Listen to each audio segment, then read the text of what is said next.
Hola a todos y a todas, bienvenidos a Senderos de la Mauta, mi nombre es Marco Mestre y en esta ocasión vamos a hablar acerca del sendero espiritual.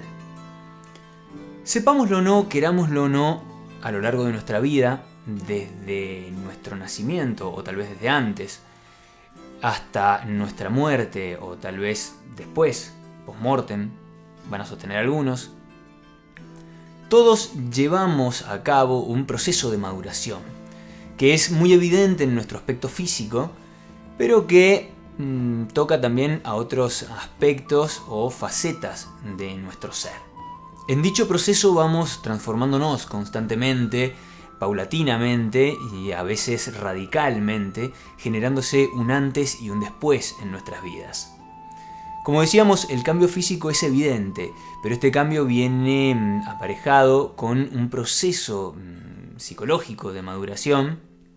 Cuando hablamos de psicológico estamos hablando principalmente de conductas, actitudes, emociones y pensamientos desde la psicología moderna.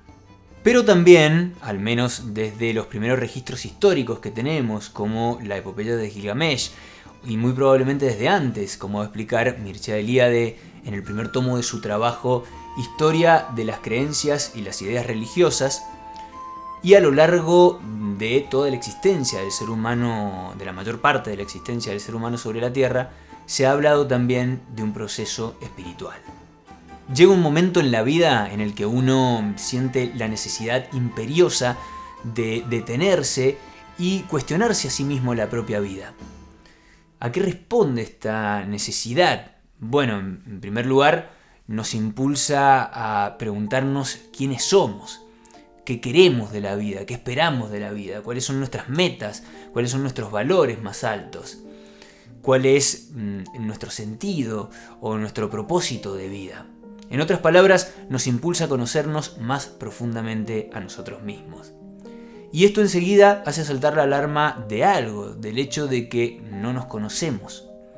No sabemos ni quiénes ni qué somos. De ahí la famosa frase de toda la sabiduría temporal, conócete a ti mismo. Todas las tradiciones espirituales han notado que en determinado momento de la vida de todo ser humano acontece un llamado interior desde lo profundo del ser, desde ese núcleo del ser que tradicionalmente ha sido llamado el corazón espiritual. Se trata de una llamada de nuestra propia profundidad que nos exige dar la vuelta a nuestra mirada, normalmente dirigida hacia el exterior, para enfocarnos en nuestro interior.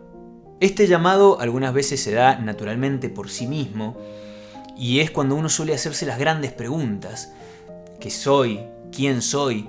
¿De dónde vengo? ¿Hacia dónde voy? ¿Qué es la realidad circundante en la que estoy inmerso? ¿Qué va a pasar cuando me muera?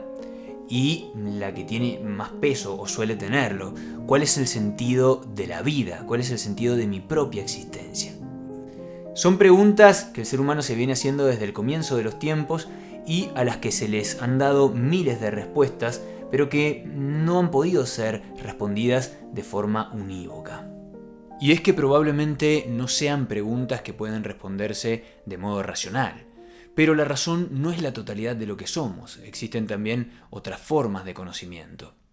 La razón es una herramienta muy poderosa y penetrante, pero que se queda corta a la hora de meterse con las profundidades del misterio. La razón por sí sola, como decimos, se queda corta si no se asienta y no se pone al servicio de un sentido más profundo que, por ejemplo, Carl von Eckarshausen ha llamado el sensorium interior, pero que se le han dado muchos otros nombres.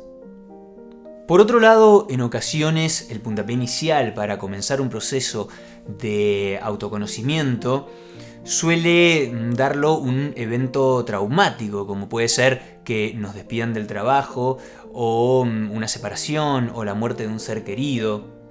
O un evento que consideremos positivo, como conocer a una persona que nos trae una nueva perspectiva de vida, o que llegue a nosotros un libro que nos abre la puerta a un mundo desconocido, o por muchos otros motivos. En cualquier caso, una vez que se activa esa llamada interior en nosotros, nuestra forma de ser y estar acostumbrada comienza a incomodarnos. nos es insuficiente, necesitamos algo más, necesitamos un movimiento. Y es ahí cuando solemos comenzar nuestro sendero espiritual. Aunque no lo llamemos de esa manera y lo llamemos de cualquier otra. Un proceso de despertar interior. Muchas veces este camino de despertar interior ha sido simbolizado con un viaje que emprende un buscador o un peregrino espiritual hacia una tierra mágica lejana o hacia la consecución de un tesoro o un objeto mágico que, de obtenerlo, le concede la sabiduría y toda clase de bendiciones, como por ejemplo el Santo Grial en los Caballeros de la Mesa Redonda, o el tesoro de los Nibelungos que busca Sigfrido y tiene que vencer al dragón Fafnir, o en el Hobbit, por ejemplo, de Tolkien, el dragón Smaug que custodia el tesoro de los enanos en la montaña. Por ejemplo, Platón en su famosa alegoría de la caverna. Más adelante haremos un video específico sobre esta alegoría en el canal. Aristóteles, por su parte, lo ve como un proceso teleológico de actualización. Algunas tradiciones espirituales han tomado el simbolismo del ascenso a una montaña, que es el Axis Mundi, el eje del mundo. El Monte Carmelo, por ejemplo, en San Juan de la Cruz, también como navegación hacia los confines desconocidos del mundo o un peregrinaje a Tierra Santa. En la psicología de Carl Gustav Jung ha sido visto como un proceso de individuación. Y el gran mitólogo Joseph Campbell lo describe maravillosamente en su monomito del viaje heroico. Solo por citar algunos de los muchos ejemplos que aluden a este proceso de autoconocimiento y de despertar interior. En fin, se trata de un recorrido que va de la oscuridad a la luz, de la inconsciencia a la supraconciencia, del sueño a la vigilia, de la ignorancia a la sabiduría. Partimos de un ser estar inconsciente, incompleto, inconforme, deseoso de hallar, pero con la vista nublada, hacia una tierra desconocida, en la que no sabemos qué nos vamos a encontrar, pero que intuimos que en esas tierras desconocidas hay un tesoro para nosotros, una verdad esperando por nosotros. Y esa intuición es la que nos impulsa a aventurarnos.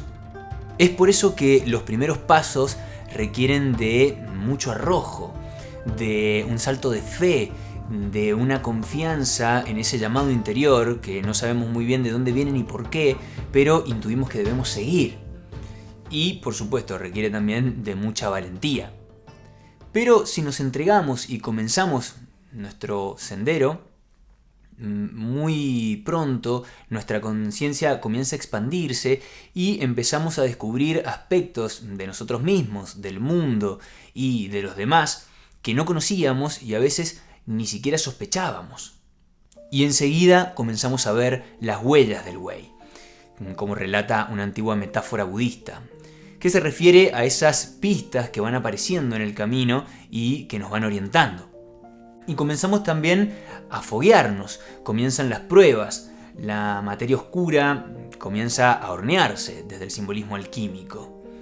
En otras palabras, comienza un largo proceso de autoconocimiento y en el que van apareciendo pruebas o desafíos que nos van forzando de alguna manera a conectarnos con nuestra creatividad y a desarrollar esas actitudes indispensables para transformarnos hacia una versión más consciente y más plena de nosotros mismos. Si bien podemos verlo desde el punto de vista del yo o del ego como un camino progresivo de expansión de la conciencia y de desarrollo de virtudes y facultades interiores, tradicionalmente ha sido visto como un camino de retorno o de regreso a casa o de recuerdo de sí. Esto supone que estamos extraviados en tierra extraña o bajo el efecto de una amnesia y debemos recordar quién y qué somos y volver a casa. Hay un ejemplo muy bello sobre esto en un texto gnóstico llamado El Himno de la Perla, que he grabado en formato audiolibro y una vez que lo subamos dejaré el link en la descripción para el que desee escucharlo. Los ejemplos de caminos son incontables. Hay miles y miles de formas diferentes, pero el patrón subyacente siempre es el mismo. Depende de uno observar y descubrir qué puede tomar de cada tradición, de cada autor o de cada escuela de pensamiento. Pero los detalles y el desenvolvimiento del propio sendero es siempre único e irrepetible. Y es uno quien debe ir paso a paso abriendo su propio sendero interior. Como dice el extracto trillado pero hermoso del gran Antonio Machado de Proverbios y Cantares, caminante, son tus huellas el camino y nada más. Caminante, no hay camino, se hace camino al andar. Al andar se hace camino y al volver la vista atrás se ve la senda que nunca se ha de volver a pisar. Caminante, no hay camino, sino estelas en la mar. El camino es personal y no hay una forma unívoca, una receta única que podamos seguir al pie de la letra. Pero hay huellas de caminantes que recorrieron antes caminos análogos y que nos sirven a la hora de orientarnos. Si de repente nos vemos en medio del camino de la vida errantes por selva oscura, como dice Dante. Hay muchas huellas, mapas, brújulas, guías o como queramos llamarles, que provienen de una sabiduría ancestral de esos místicos, maestros o sabios antiguos que han dejado plasmadas esa sabiduría en los textos sagrados de todas las tradiciones, pero también en el arte, en la filosofía, en la ciencia, en las películas modernas, incluso en todas las manifestaciones humanas. En definitiva, hay claves para ese despertar interior. Pero tenemos que aprender a discernir entre lo que realmente nos va a ayudar a conocernos a nosotros mismos y a volver a nuestro centro, y aquello que nos aleja, nos desvía y termina por perdernos en callejones sin salida.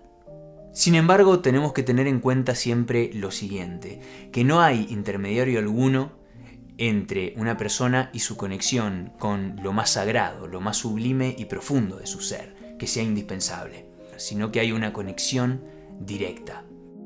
Para finalizar, no debemos entender este camino de autoconocimiento como una actividad pura o exclusivamente intelectual, sino todo lo contrario, es esencialmente de carácter práctico. No nos sirve de nada sabernos de memoria 3 bibliotecas de Alejandría si no ponemos en práctica algo de lo que vamos aprendiendo en relación a nuestro desarrollo interior. En ese caso, el conocimiento solo contribuirá a hacernos más cabezones. Por eso los antiguos latinos recomendaban pedes in terra ad sidera visus. La mirada en el cielo, sí, pero los pies en la tierra. Espero que este video haya aportado su granito de arena y te haya servido para algo en tu sendero interior, o que simplemente lo hayas disfrutado. Si te interesan esta clase de contenidos, te invito a que te suscribas al canal, le des a la campanita para no perderte ningún video que vayamos subiendo, ya que todas las semanas iremos subiendo contenidos similares. Y si te gustó el video, le des un like y lo compartas si crees que le puede servir a algún conocido. Por el momento me despido de todos ustedes, deseándoles una buena semana y dicha interior. Muchas gracias.